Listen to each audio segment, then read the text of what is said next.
Hey everyone! Today I'm sharing a personal story that's been weighing heavily on my heart. I've been dealing with a lot of family drama, and I want to know if you all think I'm handling this situation right. So, to give you a bit of context, I'm 27 years old, and I've been in a relationship with my boyfriend for 6 months. Things are going great. He treats me incredibly well, and for the first time, I really feel like I've found someone who respects and supports me. However, my family, specifically my dad and brother, are not on board with my decision to move in with him. It's been an ongoing issue, and I'm at a crossroads where I'm unsure of how to handle things. Before I dive into the details, I just want to update you on my family situation since I've shared bits of it in the past. Some of you may remember my post from 2019, which I later deleted, where I mentioned the challenges with my dad. Fast forward to today, and a lot has changed. I've been through therapy, I got a protection order against my dad after a violent incident, and my parents are divorced now. My brother didn't know about the divorce until 2 years later, and things between me and my dad have been tense, to say the least. But despite all of this, I've made the decision to move forward with my life, and that includes living with my boyfriend. My dad, however, is not happy about it. He doesn't approve of my boyfriend, and my brother, who hasn't even met him yet, seems to be echoing my dad's concerns. So, in today's video, I'm going to share exactly what's been happening and ask for your advice on how to handle all of this. I would really appreciate it if you could like, comment, and subscribe to my channel to keep up with my journey. Your support means so much to me. Now let's get into it. I'm 27, and I've been in a relationship with my boyfriend, 29M, for 6 months now. He's amazing, he's supportive, listens to me, and treats me better than anyone ever has. Honestly, it feels like I finally found someone who respects me and makes me feel good about myself, something I didn't really have before. The problem? My dad doesn't like him, and my brother, who has never even met him, is also against the idea of me moving in with him. To give you some background, my dad's never been the best when it comes to relationships. He's always been controlling, judgmental, and frankly, sometimes downright hurtful. When I started dating my boyfriend, my dad didn't approve of him right from the start. His main issue? My boyfriend is a mechanic, and according to my dad, that's just not good enough. He's made it clear he doesn't like my boyfriend's job, constantly putting him down and saying things like, "People in that field are sleazy and poor," or "They never have time for family." Honestly, it's been really frustrating to deal with. I've tried to tell my dad that I don't care about his opinion. I've stood up for my boyfriend, explaining that his strength of character is what matters most to me. But despite that, my dad continues to badmouth him behind my back to both my brother and my mom. It's clear he's trying to manipulate me into thinking that my boyfriend isn't right for me, and I'm just fed up. Now, here's where things really started to escalate. My brother, who's 30, called me up today to talk about the weekend plans. I'm planning to visit him because my dad sent me money to buy plane tickets. The plan is to spend some time with my brother and meet his girlfriend, but things took a turn when he found out I'm moving in with my boyfriend. My brother was completely shocked and, honestly, upset by my decision. The last time I saw my brother, he visited me for a brief hour after a work trip, and during that time, he talked about the future with his girlfriend. He mentioned that they were considering moving to Australia, but their plans had since changed. At that point, he told me that he thought marriage was the safest way to go before moving in with someone.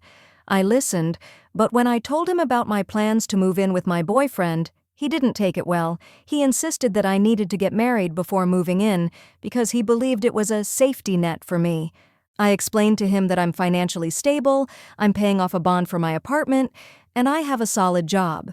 Moving in with my boyfriend means I'll be closer to my mom, which is important to me, and I'll also be able to work remotely, which will help me avoid office politics. But my brother kept pushing, especially when it came to my idea of paying rent to help with my boyfriend's bond. My boyfriend's mom is struggling financially, and my boyfriend wants to buy her house to keep it in the family. I offered to help pay rent, so my boyfriend could make it work. But my brother is concerned that this is a risky move. He thinks there's a chance I could be left without a home, and that I'm putting myself in a bad position. I didn't back down, though. I told him I'm an adult, and I know what I'm doing. I'm tired of the men in my family trying to control my decisions, and I made it clear to him that this is my life, and I'll live it how I see fit. After the phone call, I spoke with my mom, and she's been very supportive. She reminded me of the hypocrisy in my brother's stance, given the risky decisions he's made in his own life. She also told me to give him time and let him process everything, but it's clear that my brother, and especially my dad, are not going to let this go without a fight. I'm in a tough position. I don't want to cut ties with my family, but I also need to stand my ground. I want to know how to navigate these conversations with my dad and brother moving forward. What do I say when I see my brother this weekend? How do I handle my dad's constant interference in my life? Cutting ties could mean losing the car I drive, which my dad owns, and I don't want to make that decision. But at the same time, I don't want to let my family's control dictate how I live my life. So I'm asking you, what should I do? How do I handle this family drama while still sticking to my plans? I'd love to hear your thoughts and advice. Some of the comment dash. If they ask pesky questions, just say you know their opinions but the conversation is over, then change topic, rinse and repeat. But also, if you are entering into a deal where you help pay someone else's mortgage, get the deal in writing first.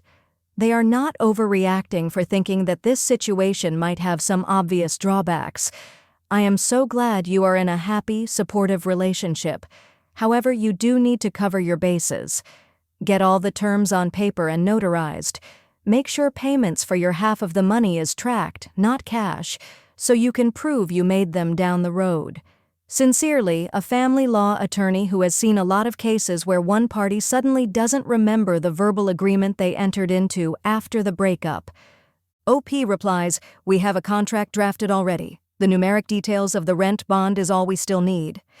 Another comment, "Girl, you are almost 30. Who cares what your brother or father have to say about anything? You're a grown adult who can do whatever you want, and if someone has something to say about, they can kick rocks. Quit being nice and trying to make them understand." One more comment, "Your dad and brother are right about paying for your BF's house. It's one of the worst moves you can make, especially if you've only been together for 6 months. You're taking a huge financial risk. If you really want to financially support BF, lend him the money and have it in writing. If anything goes wrong, you can sue him and get your money back. Write down the condition too. Nothing like, pay back whenever you can, because that can take 100 years. If your boyfriend is against a contract, then you know your relationship won't work out." Another comment, "I'm not sure that you need to cut ties yet, except for your father, who honestly doesn't sound worth keeping. I assume that by now you have realized that your father bought you your car as a means to control you. This is why there's no way that he would transfer the title to you. It would defeat the purpose of buying you the car in the first place. When your dad says that it's your car, is it generally in the context of who should pay for the necessary maintenance, insurance, etc.? Because you need to stop paying for anything beyond gas now. You have a lot of reasons to save, and someone else's car is not the best, vehicle for accomplishing that. You should spend time planning on how to survive without that car. If you're working remotely, you won't use it for commuting to work. Does your boyfriend have a car? Will one car be enough? Or can your boyfriend leverage his knowledge and connections as a mechanic to help you find an affordable alternative? Meanwhile, you shouldn't worry about what your family thinks, and if you don't want to hear them arguing with you about it, then don't argue. You're wasting your breath. The decision has been made and there's nothing left to say about it. Then talk about something else. Bring up a topic that is sure to provoke strong opinions, but that isn't about you. This is a quite useful trick to master, and this weekend is the perfect time to start practicing. You don't have to participate in any conversation that you don't want to participate in, and the secret to that is to just don't engage in that topic. The trick I mentioned above is one way to steer the conversation away from off-limits subjects, but there are other techniques that you can use. Ask for advice about something else, worded in a way that will provoke a response. Bring up something from the past that your dad and brother can't resist arguing about. A Google search will provide more ideas if you need them. Other people are in charge of the direction a discussion takes only to the extent that you allow it. Understand your power before you get to your brothers. Another comment, I have subtly told my dad that I don't care what he thinks. Don't be subtle. Be direct. I am visiting him only because my dad sent me money and told me to buy plane tickets to visit him. I didn't really have a choice. You had a choice. Don't rewrite history to deprive yourself of agency simply because you refuse to exercise that agency. Here's the big thing my brother has a problem with. I want to pay rent help with BF's bond. Your brother never should have known about the financial arrangement in the first place. It's none of his business. Stop sharing so much information with your family. I want to know what options I have other than severing ties. Your best option is to learn how to establish and enforce boundaries. The enforcement of the boundaries will be the difficult part, but boundaries are worthless if they are not enforced. Another comment. First, no, you cannot control anyone's behavior but your own. You will never be able to make your family be better. They have to choose that for themselves. What you can do is control your own behavior. I would suggest the following. Give the car back to your dad. It's not yours, is his. If it were yours, your name would be on it. He won't put your name on it because it's a control device. Take that control away from him. He will protest you giving it back, citing that it is yours. Simply say that according to all the paperwork, it is his, and no matter how many times you've asked for ownership to be transferred, he has refused. As it is his, he can do what he would like with it, but you will not take it back. Even if he did decide to sign everything over to you then, I wouldn't suggest doing so because he will find a way to hold that over your head too. Set firm boundaries and consequences for them being broken. Make everyone aware of these boundaries and consequences clearly. I suggest in writing or a text so nobody didn't know, misheard, etc. Remember, you can't control anyone's behavior but your own, so boundaries and consequences would be something like, my finances will not be discussed unless I specifically bring them up. Then and only then will the topic be discussed, and only within the scope of that particular topic. If the topic of conversation turns to my finances, I will first ask you to drop the subject, and if it isn't dropped or comes back up, I will end the conversation by hanging up the phone, leaving your company, etc. If this happens a second time within a X month, pick a time frame, 6 month, year, whatever, I would suggest a minimum of 6 months. Period of time you will be placed in a time or where I will not engage with you in any manner for X. Pick a time frame. Each subsequent infraction will result in a longer time out.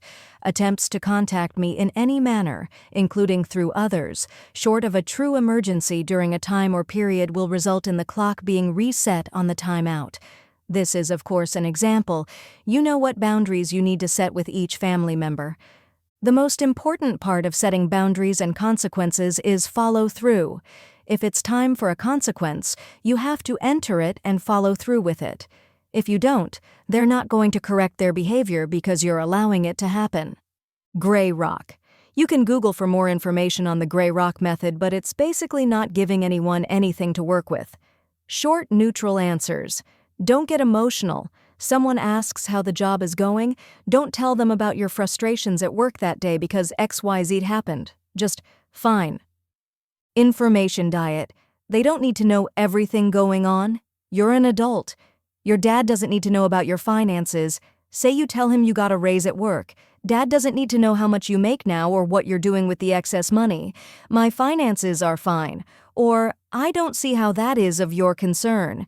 This would have applied to the fact that you will be helping your boyfriend with his payments. They should have never known that to begin with. And if they were to ask you more about it, I have this handled with my attorney financial advisor. Or, that is not your business and will not be discussed. Or, I didn't ask for your input. It's all about you managing your reactions. By not being firm, example, no, I will visit my brother when I see fit, not on your schedule. I'm sending your money back. You're giving them power and control.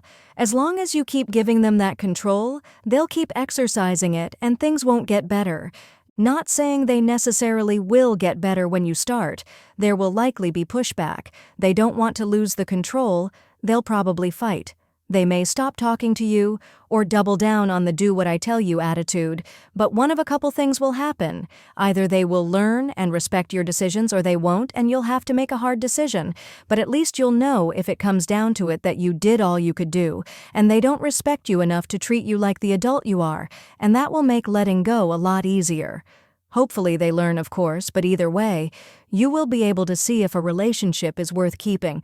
Finally, update. Update. Brother phoned yesterday after his therapy appointment to apologize for what he said. He said he thought he's being a protective brother, but he knows that my happiness is important and wants to be more supportive. Dad phoned me now to talk about Easter plans, and I brought up the car again. I told him the car needs to be in my name. I can afford it now. I said I'd rather put my spare money towards that, hinting to the funds to help BF. He agreed and said he'll do that. I will hold him to it and remind him weekly and get updates on the progress. Whether or not I contribute to my BF's loan pay rent is none of their business. Actually, no one's business. Easter is also my choice if I want to spend it with him or not.